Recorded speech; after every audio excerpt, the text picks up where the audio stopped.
Before I started going to the gym, I weighed 95 pounds. Yeah, I looked like a telephone pole. But now I look like this, and it took me a long time to get here. My fitness journey has been all over the place. I competed in a bodybuilding competition, competed in a powerlifting competition, gained a lot of weight, lost a lot of weight, gained that same weight back, and learned how to love my body throughout the process. I want to share my fitness journey with y'all to hopefully inspire you and help you learn how to love your body as well. I began my fitness journey when I was a wee college freshman. The reason I started lifting, I wish it was really cool. I wish I had an amazing, fascinating story, but nope. It was just the fact that I created an Instagram account and I saw all these shredded people and I was like, wow, I want to look like that. I want to be able to wash my clothes on my abs. So I decided to go on bodybuilding.com, found a workout plan, and executed it. Also, I had a friend help me. He taught me a lot of the exercises. So if you have a friend that works out, maybe they would be willing to help you too. Or a trainer, but we'll get into that later. And I had no clue what I was doing. Nope, not a single idea what was going on. I got on machines wrong. I actually had an employee come up to me my first day at the gym and tell me that I was doing the exercise completely wrong. I was mortified, but I did learn from it. I had no clue what to eat. So yeah, basically the first year was just me trying to figure things out. I definitely had very bad gym anxiety, which if you guys struggle with gym anxiety, there's hope because I don't have it at all anymore. So let that be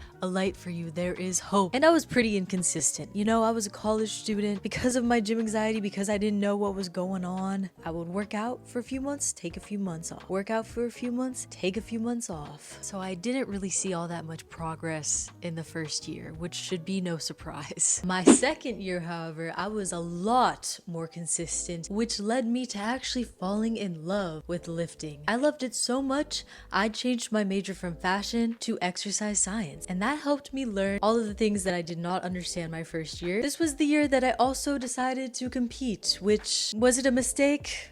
I don't know, you tell me within the next few minutes of this video with the things that I'm going to share with you that happened when I started competing. My diet was quite strict when I was competing. Now I had gained a few pounds before I started to compete from typical college freshman 15. Yeah, that happened to me. So you know how I said I was about 95 pounds before I started going to the gym? Well, when I decided to compete, I weighed about 120 pounds. So I started following a very strict diet because if you want to compete, you have to be a lean jelly bean. You gotta be shreddy spaghetti, baby. And I learned a lot from dieting, although it gave me a very hateful relationship with this scale. And in my first competition, I ended up placing. I felt on top of the world. This was the transformation I made from the time that I started prepping for my competition to the day that I competed. It is like night and day. I looked totally different. Even my own father didn't recognize me at my competition. I'm not kidding.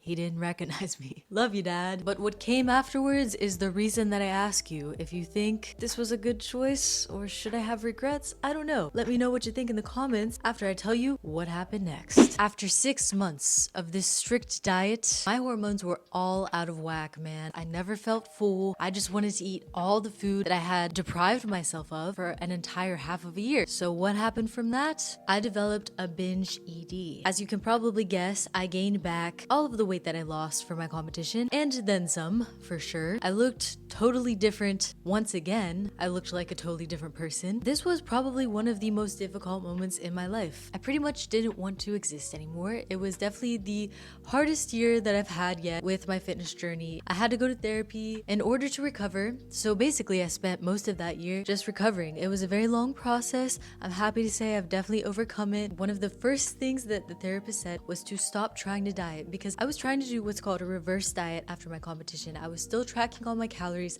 I was just trying to increase my calories little by little so that I didn't gain an immense amount of weight, which happened anyway, so it pretty much didn't work at all. It actually was extremely detrimental to me and my mental health, but I came out on top of it. Obviously, I'm doing way better today, which we'll get into later about where I'm at today with my fitness journey. But yeah, it was a rough year for me. If anybody's going through an experience like that right now, real quick message that recovery is possible. I just want to send you a lot of love. Things can get better because the next year something happened that I will never forget. It was totally life-changing and it was really exciting. Year 4 was a very pivotal moment in my life. This was the year I had just graduated college. I took an exam to become a certified exercise physiologist and I moved to Italy, which was so exciting because when I moved to Italy, I trained men and women in the Air Force. It was a really amazing experience. I learned so much from it. That was my first personal training job. I was still recovering. I was still dealing with a lot of depression. I didn't lose any weight this year. I still had all that weight on me that I had gained from the binge eating, so that also was adding a bit to the depression. It was an interesting year, let's say that. But what's really exciting, it just gets more and more exciting as time goes on, because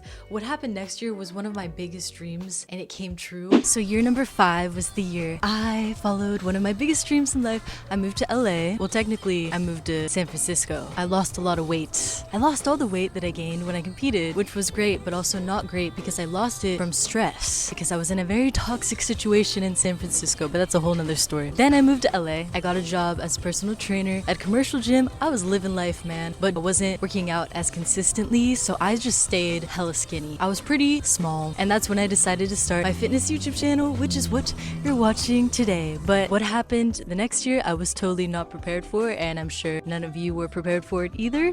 Ugh, here comes the bad memories. Year 6 was the year the pandemic hit. Oh, we all remember that, don't we? How could we ever forget? Since all of the gyms ended up closing, I lost even more weight, so I was even skinnier. I dropped down to about 105 pounds, I think it was. I lost so much muscle, and of course my mental health was not well, as was nobody's really around this time. Year 7 was the year the gyms finally reopened, so I started going to this gym called Zoo Culture. You may or may not have heard of it, but it was a very inspiring environment. It inspired me to get back on my grind. It reignited my passion with lifting. I started to build so much strength and muscle, so that just goes to show the environment that you put yourself in can really impact you. I started lifting heavy again. I started increasing my protein intake, prioritizing my sleep. I obviously started hanging out with friends, going out in public again, which really helped my stress levels. If you didn't know, stress will definitely inhibit your ability to build muscle. And now here we are today. About 8 years of lifting, I decided to compete in powerlifting almost a year ago today. Did my first competition as a powerlifter. I had a lot of fun. I have a great relationship with food now. Like I said earlier, recovery is possible. Suki, tell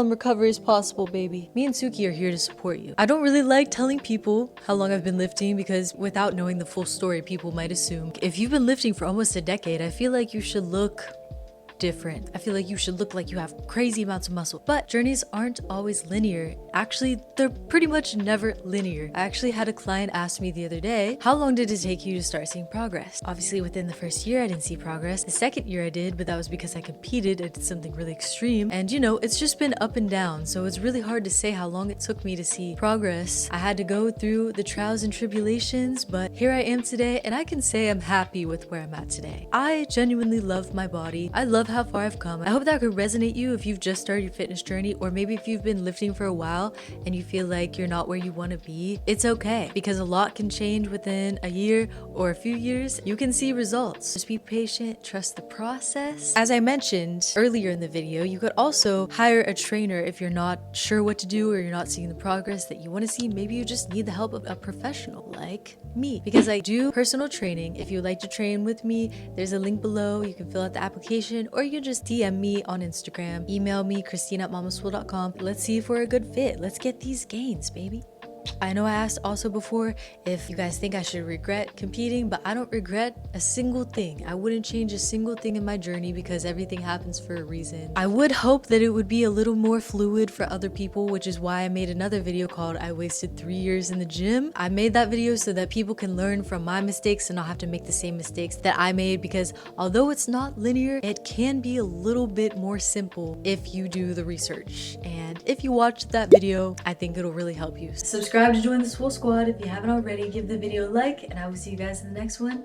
Have a good ass day. How to get my weight up, yeah. Hey. Weight in the cake up, yeah. Turn up in the gym, know I'm calling Mama Swole. Bad little shorty, and you know I'm on a roll. Press like an empress, no one to impress, bitch.